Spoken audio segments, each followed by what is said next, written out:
como nós estamos falando dos co-criadores em plano maior, nós estamos falando exatamente da condição dos agentes criadores em escala menor. Quem são os agentes criadores em escala menor? Nós, cara. Os seres humanos. Então o espírito, quando atinge a esfera humana, ele começa a exercer uma ação criadora consciente na vida. Então ele herda um dos princípios divinos. Ele herda uma das características de Deus, que é o quê? Exercer a ação criadora. Então, só que ele exerce essa função criadora inconsciente. E uma pessoa que exerce uma função criadora inconsciente, ela vai fazer o quê? Bobagem. É assim? Ele não tem consciência. Então, vamos pular um pouquinho Gênesis aqui. A bobagem dessa ação criadora está exatamente em Adão e quê? E Eva. É assim? O mesmo, porque as duas forças que projetam a produção criadora, quais são as duas forças que projetam a criação dentro do reino humano? A energia emocional e o pensamento. Energia emocional e pensamento é a conjugação das forças criadoras do ser. Então, quem é a energia emocional simbolicamente retratado em Adão e Eva? Eva. Então a Eva é o impulso energético emocional criando, funcionando e influenciando quem? O pé, que é a força. Quem que é o pensamento? É o Adão. Adão. Então veja bem, cocriação em plano menor é a mesma coisa dos planos, a cocriação em plano maior. Ele vai falar da criação. Então, vou retratar o tópico anterior, chama-se forças atômicas. Toda a riqueza de plasmagem, então ele está falando aqui da criação do plano maior. Os arquitetos divinos pegam a energia divina e criam planetas e sistemas de vida. E os co-criadores em plano menor fazem a mesma coisa. Como? Assim, toda essa riqueza de plasmagem nas linhas da criação, então em qualquer linha da criação é a mesma coisa. Ergue-se à base de corpúsculos sob a irradiação da mente. Corpúsculos e radiações no estado atual do nosso conhecimento, embora estejamos fora do plano físico, não podemos definir em sua multiplicidade e configuração. Então existe uma multiplicidade e configuração de criação e plasmagem, entre elas a do homem, que é uma tipificação desse processo de criação.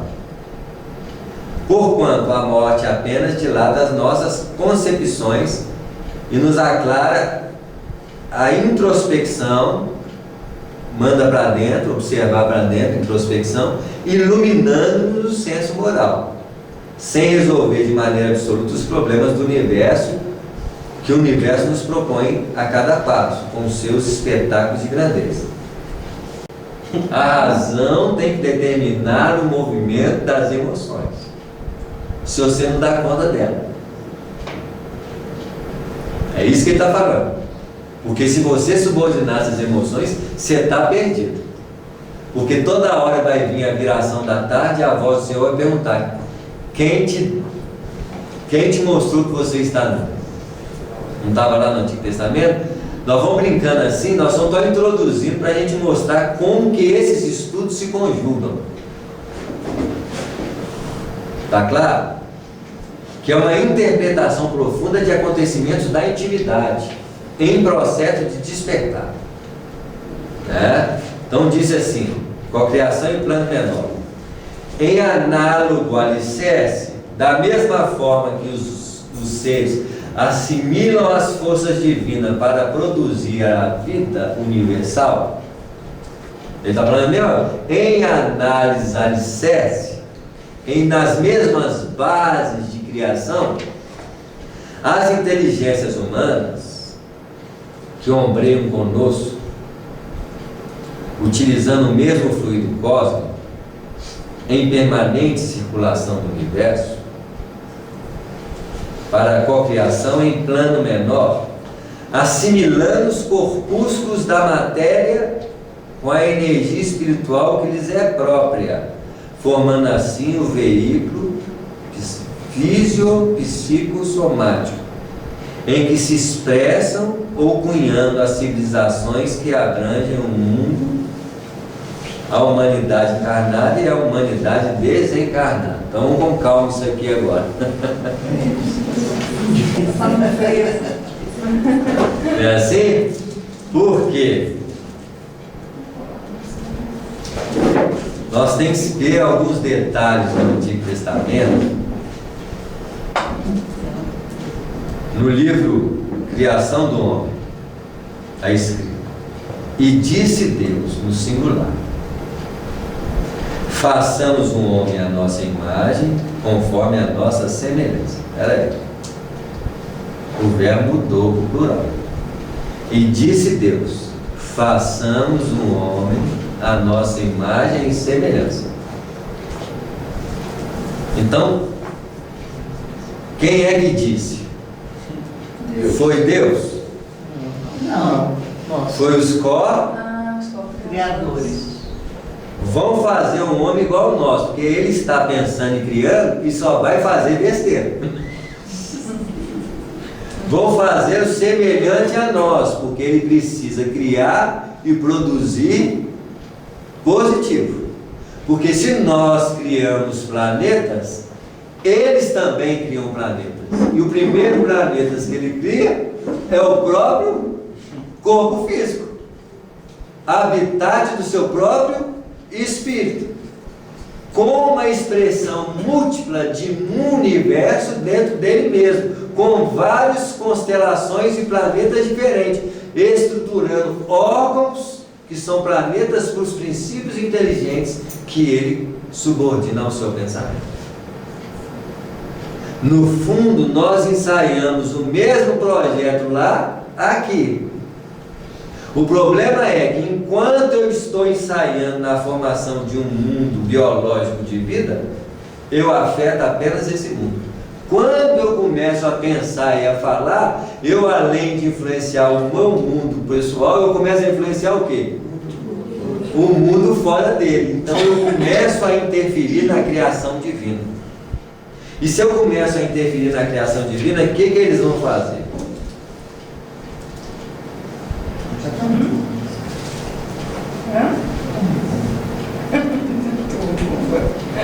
Aí entra a lei de causa e efeito. Isso mesmo, começa a iniciar a lei de causa e efeito. Então diz, ó, isso aqui está em Gênesis capítulo 3, versículo 22. Então disse o Senhor Deus: consciência desenvolvida profunda. A lei divina da consciência de nós, afirmando que não pode ou que deve fazer. Eis que o homem é como um de nós, sabendo o bem e o mal. Ora, para que não estenda a sua mão e não tome também a árvore da vida, e coma e viva eternamente, o Senhor Deus, pois, o lançou para fora do jardim do Éden, para lavrar a terra de que fora tomado.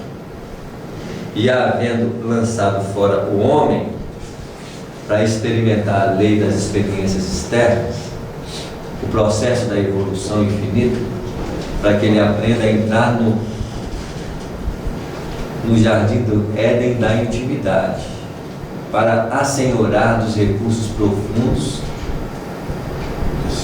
que ele traz dentro de si, para que ele possa ter maturidade e trabalhar esse recurso. Ele vai ter que aprender a utilizar os de fora. Então vou lançar ele fora do jardim, para que ele possa ter as experiências e ter a capacidade de um dia assenhorar-se da árvore da vida, que é a fonte suprema da criação, que nasce das estruturas profundas do próprio Espírito. Não é assim? E uma espada inflamada que andava ao redor para guardar o caminho da árvore da vida. Para que eu possa ter acesso ao caminho da árvore da vida, eu preciso confrontar com a espada flamejante. Porque o fogo é o quê?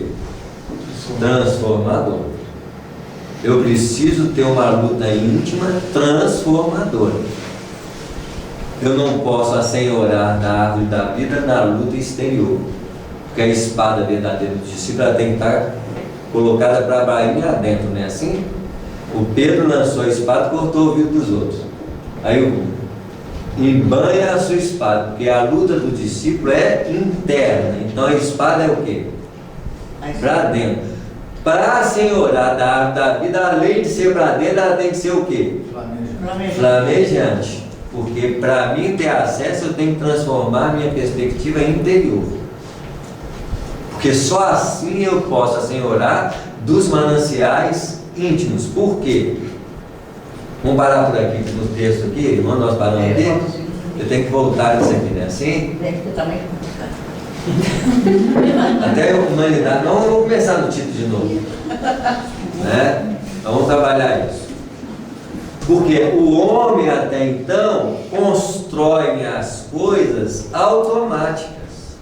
O corpo ele já tem, foi ele que fez? Foi, mas ele sabe o que fez? Não. Ele vem sendo trabalhado a construir um planeta onde vive. O problema agora é que eles falaram assim: se você não souber usar esse planeta, você não tem direito de trabalhar nos outros planetas. Qual que é o direito que eu tenho de sair do planeta Terra? Para habitar outros planetas. Quando eu saber habitar o meu próprio planeta. Ter a capacidade de saber quando eu tenho que falar, quando eu tenho que ouvir, como eu vejo, como eu alimento, como eu movimento sem inconsciência. Agora, nós falamos com sabedoria? Não. Usamos a voz? Também não. Escutamos com profundidade? Não. Andamos com leveza? Também não. Nós estamos bem atrasados. Se eu não sei usar o planeta que eles me deram, como é que eu vou entrar? Eu preciso então fazer a espada flamejante para saber que eu não posso falar pelos cotovelos, que eu tenho que ouvir com uma capacidade de compreensão, que eu tenho que ver sabendo o grau evolutivo de cada pessoa, para que eu não possa julgá-los. Olha o tanto de coisa que eu preciso assenhorar para ter uma espada flamejante, transformando minha capacidade de usar os recursos da vida. Por isso que fala que quem tem ouvido de ouvir, Isso mesmo, quem tem olhos de ver, veja. isso. Não é? Porque com Jesus essa capacidade tem que ser para dentro. Porque os fariseus, quando Jesus falou dos olhos, ele diz assim: o cego leva para o buraco, e eles com os olhos bem vivos falam assim: ainda bem que ele não está falando de nós, que eu não sou cego. Mas é cego carregando cego. Isso porque quando eu vivo a vida sobre a impressão material apenas, eu sou cego para a espiritualidade e cometo minhas ações por buraco das experiências dolorosas. Quando eu começo a ter uma conotação de realidade espiritual, eu começo a sair da condição de cegueira. Aí eu começo a ver com profundidade, começando a entender que se eu faço determinado movimento na vida da forma que eu fazia, eu estou no buraco e levo os outros comigo no buraco pela própria impressão de viver da forma como eu vivia. Aí eu começo a entender que mesmo estando com o olho aberto, eu posso cair na cegueira. Não, porque ele está falando de olhos de ver e ouvidos de ouvir. Porque ele está falando de uma conotação mais profunda. Então alguém fala assim: mas vamos fazer isso? Assim, você está querendo me ver no brau?